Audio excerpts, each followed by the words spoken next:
Hi folks, I wanted to talk to you quickly about the auto industry, and we're going to look at innovation in the automobile industry as well. You'll be able to link this to innovation in your spec, R&D, growth, ethics, which is going to become a growing concern as well, especially as we start using more AI. So this is something that you need to be mindful of, okay? So if we look at what the current improvements are, we've got cars with more sensors, which means that, obviously you will have seen things like parking sensors, etc., etc. But that has also led to the innovation of the driverless car. We've got more connectivity. And what we mean by that is that cars are able to talk to other cars. You've got updates that are happening. So for instance, a lot of the updates in a Tesla car don't have to take place at a garage. They can happen just over Wi-Fi, just like you would update your phone, which is really cool. But it also then brings under question the role of garages, etc., and people's livelihoods there. And obviously I've already mentioned that we have we've already created self-driving cars. That's not something that is waiting to be created. In order for them to be fully fledged in our society and for us all to use them, we've got issues with law, which I'll come on and talk about. So we've got issues with law, but we've also got issues around kind of the data that they need to pick up. So driverless cars need a lot of data. They need to see a lot of instances so that they can learn from them, and that's called machine learning, so that they can learn from them and say, in this scenario, this is what the car should do. In this scenario, this is what the car should do. So they're currently in that phase of collecting a lot of data and also looking at laws. So when we're looking at disruption in the next 10 years, we're looking at an acronym called ACEs. And I got this from a McKinsey podcast that I was listening to about the automobile industry. And the A stands for autonomous, so we've already spoken about driverless cars. The C looks at connectivity. What you've got essentially is we are moving away from cars in their traditional sense, and we're moving towards computers on wheels. And these computers can provide a lot of data. And when I say a lot, in comparison, Facebook has 50 million lines of data. A car has 200 million lines of code in it. Okay, so it can pick up on a lot of data that can then be bought by other companies and used. And this might be most common roads. Councils might want to buy it in terms of routes that are most commonly taken at different times of the year, and then they can decide where they're going to invest, for instance, okay? Where people park, etc. So it's going to provide a lot of data. And these companies will have a new revenue stream as a result of that. The E stands for electrification, so we're going to shift away from the internal combustion engine, which has been a part of traditional cars. However, regulations need to catch up with that. So a lot of the current laws of what a makeup of a car should be are still based on the traditional engine. And so we're still waiting for the law to catch up on that. And S stands for sharing. So we're seeing the monetizing of sharing cars. And what I mean by that is in a lot of cities like in California, like LA, for instance, they are sharing cars. So groups of people who have a car will make it available on an app when they are not using it, and other people can then use it if they are in the area. But also we're seeing the use of electric cars in fleets because they are just cheaper. So if you go down to London, a lot of cars now are electric, a lot of the taxis are electric, a lot of the Uber cars are electric, etc. And you'll see that in other cities taking place as well. So that's ACEs. Autonomous, connectivity, electrification, and sharing, okay? Now, there's some challenges to innovation over the next 10 years, and it's important to know what they are.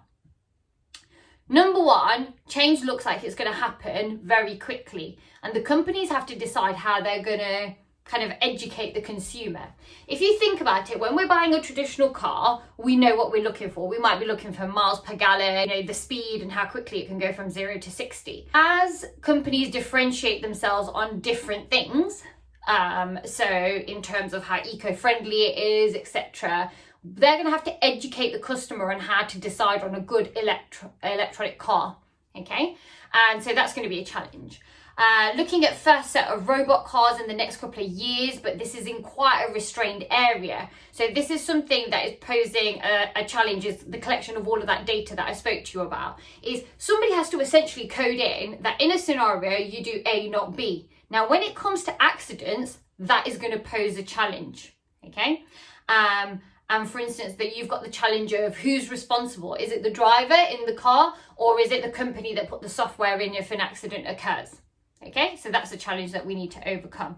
Investment in the automobile industry and electric cars and autonomous cars has grown by 12. So it's 12 times as much in the last couple of years than it was before that. So the challenge of how that money is used, how you gather that money and you gain that money. Is it the big businesses that are getting that money to develop faster than smaller, probably more innovative businesses? There's all of those challenges of funding. Software content in the car industry is said to triple in the next 15 years. And one of the big challenges for car companies is finding automotive engineers who can take on those roles and create new software for cars. In the US alone, they have the demand for 100,000 automotive engineers. Okay, and that's a massive talent challenge. Opportunities, however, countries that are likely to evolve fast are the likes of China because of their lawmaking process.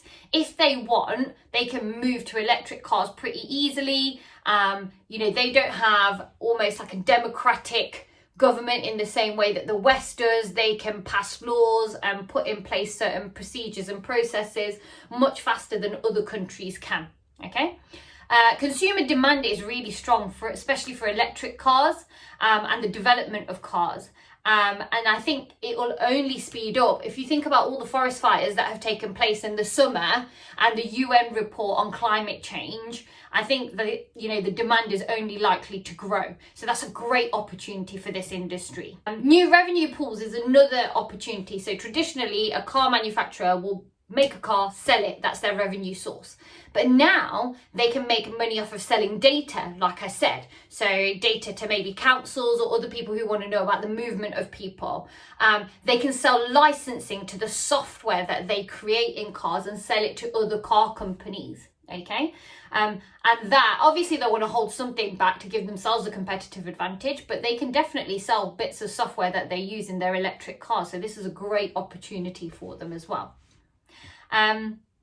And people have really said that this next 10 years is going to be massive for the automobile industry. We had the first industrial revolution, which was mechanization, and using kind of steam power, steam power trains, etc. The second one was through the assembly line when it came to production and Henry Ford.